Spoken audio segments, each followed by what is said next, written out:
Salut et bienvenue dans ce deuxième épisode de l'apéro du monteur. Aujourd'hui on va parler stratégie.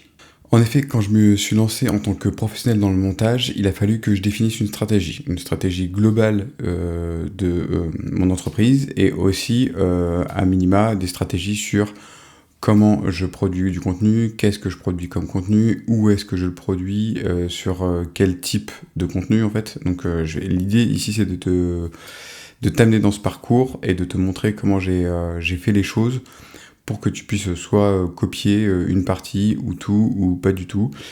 Donc l'idée au début c'était de me dire d'où je pars et quel est mon objectif, ce vers quoi je veux tendre. Donc d'où je pars c'était quelles sont mes compétences techniques, quelles sont mes compétences en narration et quel est le portfolio que je suis capable de montrer à un éventuel prospect si jamais j'ai une personne qui vient me contacter pour me dire qu'il souhaite faire appel à moi pour mes services. Je t'en ai déjà parlé du coup dans le dernier épisode. J'ai pris une formation pour répondre déjà aux premiers besoins qui étaient les compétences techniques et les compétences en narration. J'avais des connaissances de base, mais j'avais besoin d'une stratégie et j'avais besoin d'accompagnement pour pouvoir augmenter d'un côté mon côté technique et aussi travailler ma narration, travailler la narration d'une vidéo. Donc voilà, l'idée c'est pas que travailler la narration, c'est travailler aussi les concepts qu'il y a derrière ça pour que derrière ça devienne plus un automatisme en fait. Comment je vais derrière sur chaque vidéo essayer de chercher quand même une petite trame de narration.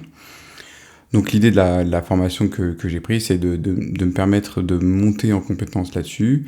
Donc pour moi, ma stratégie, ça a déjà été de faire du contenu, ce que je faisais déjà pas avant. Donc m'astreindre chaque semaine à proposer du contenu, que ça soit via les contenus de la formation qu'ils nous proposent de faire, soit via les missions qu'on a à faire chaque semaine, soit aussi sur du contenu personnel. Et là, on va revenir un petit peu après là-dessus. Donc ça me permettait de monter mes compétences techniques. Ça a commencé déjà début de l'été et j'ai vu un réel gap sur mes vidéos entre le début de l'été et la fin de l'été. Sur l'autre côté, et il fallait que je travaille les deux ensemble et en synergie, parce que l'un va pas sans l'autre forcément non plus, c'était travailler donc la narration. Donc sur chaque contenu technique que je travaillais, j'essayais de travailler spécifiquement, par exemple, moi, les intros. Je sais que c'était un gros point faible que j'avais, et je sais que c'est un nécessaire aujourd'hui dans les vidéos. Les attentions des personnes sont de plus en plus courtes. La mienne en premier, je consomme beaucoup de contenu, que ce soit sur YouTube ou sur les réseaux sociaux. Moi sur les réseaux sociaux, mais beaucoup plus sur YouTube. Et donc du coup, une vidéo où tu t'ennuies dès les 5, 10, 20 premières secondes, moi sur certaines, je peux aller au-delà quand je connais le créateur et que j'ai vraiment envie de voir sa vidéo. Sur d'autres vidéos, c'est plus compliqué en fait. Donc du coup, je sais qu'il fallait que je travaille énormément sur cette intro, ce hook, comme on appelle, et sur comment le rendre attrayant, avec les différentes manières de le rendre attrayant, pour pas forcément toujours tomber dans la même manière. Et donc l'idée, voilà, ça a été de travailler sur, quand j'avais un contenu technique à faire pour apprendre une compétence sur mon logiciel de montage, c'était essayer de l'amener avec ce contenu narratif pour que ça soit en plus utilisable. Dans un deuxième temps, l'idée c'était aussi de faire un état des lieux de mon contenu en ligne, qu'est-ce que je propose en ligne qui peut être vu par d'éventuels prospects, de voir ce que je gardais pas, et de voir vers quoi je voulais me diriger. Donc pour voir vers quoi je voulais me diriger, il fallait aussi que je me pose les questions sur qu'est-ce qui m'intéresse en fait, qu'est-ce que je souhaite monter comme type de vidéo, qu'est-ce que pour l'instant je ne souhaite pas monter, peut-être que demain ça changera, mais en tout cas aujourd'hui, voilà, il fallait que je fasse un petit état des lieux aussi de mes souhaits en tant que monteur. Donc concernant mes réseaux sociaux, c'est pas compliqué, j'en avais deux, Instagram et YouTube. Instagram, je ne postais absolument que des photos, puisque avant c'était plutôt un compte dédié à la photographie de sport. Et donc là, je me suis dit, il va falloir que je commence à poster des réels, des shorts, voilà, mettre des stories, et que je poste quelque chose de beaucoup plus vidéo, parce que déjà c'est ce qui attire le plus aujourd'hui sur Insta. Et en plus, si jamais je suis contacté ou je contacte des gens via Insta, si derrière ils vont sur mon profil, ils voient que des photos, en fait ils vont se dire le mec en fait soit il fait pas de vidéo, soit en fait il montre rien, donc on sait rien. Donc l'idée c'était déjà aussi de pouvoir proposer des contenus courts sur Instagram en format vertical.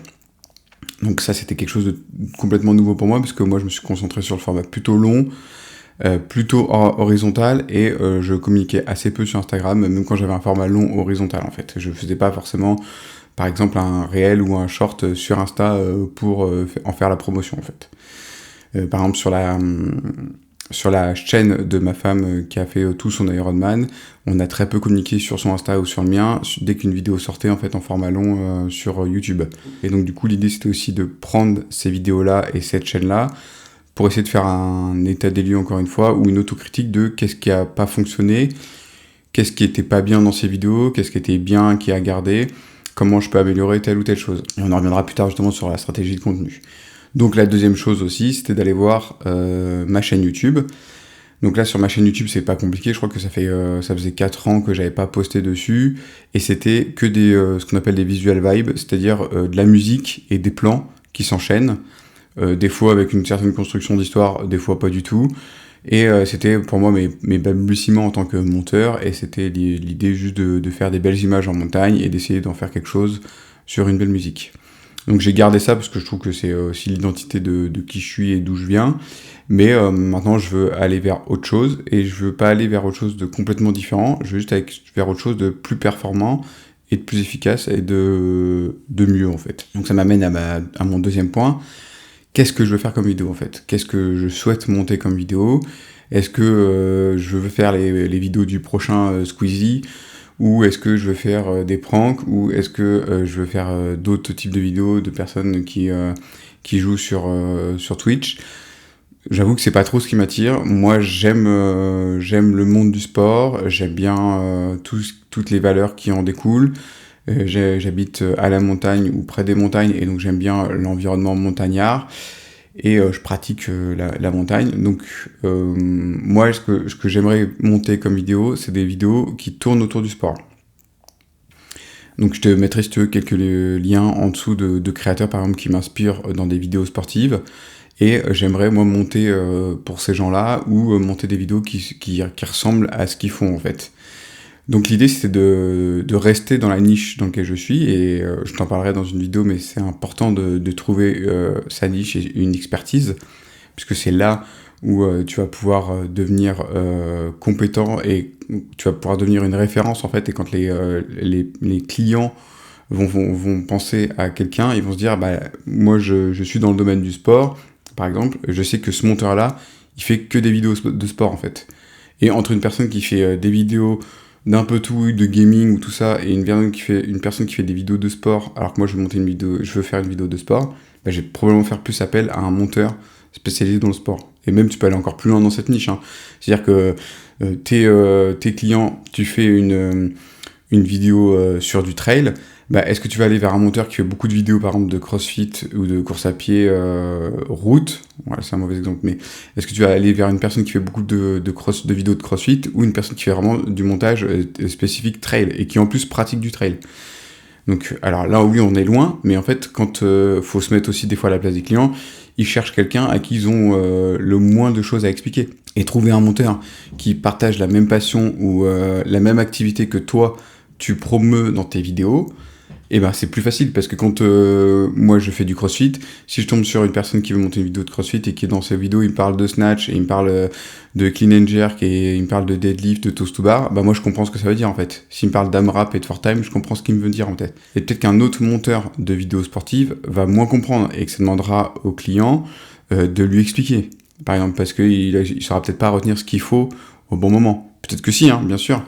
Mais je pense que se concentrer sur une niche, ça peut être vraiment positif pour te permettre de devenir compétent et une référence, on va dire, dans ce milieu. Moi, je vois par exemple aujourd'hui dans le milieu du CrossFit, une des références du montage vidéo, c'est DJFPV, qui se concentre vraiment sur des vidéos de CrossFit. Et je pense qu'aujourd'hui, quand une personne du milieu du CrossFit cherche à faire une vidéo, c'est une des premières personnes qu'ils ont en tête quand on parle de vidéos de CrossFit, par exemple.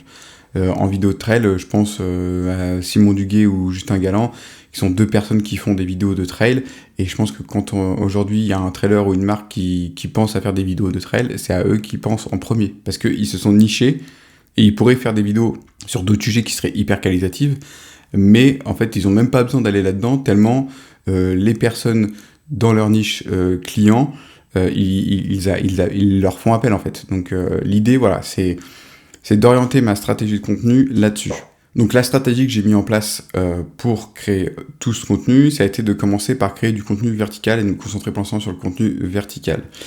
Donc j'ai la chance d'avoir une femme qui fait beaucoup de sport, donc déjà je continue à monter ses vidéos de sport. Elle a fait récemment une course de vélo où elle s'est filmée, que j'ai montée, et donc ça me permet d'avoir du contenu régulier pour pouvoir monter, pour l'instant je priorise le vertical, des vidéos sportives. Là j'ai fait un bivouac dans les Cerces en montagne, l'idée c'est d'en faire une vidéo.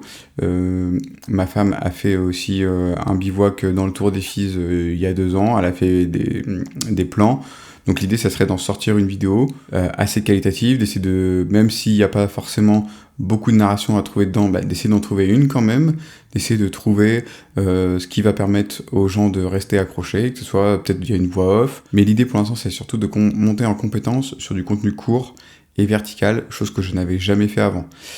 Je trouve que ça a plusieurs points positifs. Donc j'ai, à l'invitation de Jack, du coup, de la formation, j'ai créé un compte TikTok, parce que c'est vrai qu'on peut vite devenir viral, ou en tout cas plus exposé.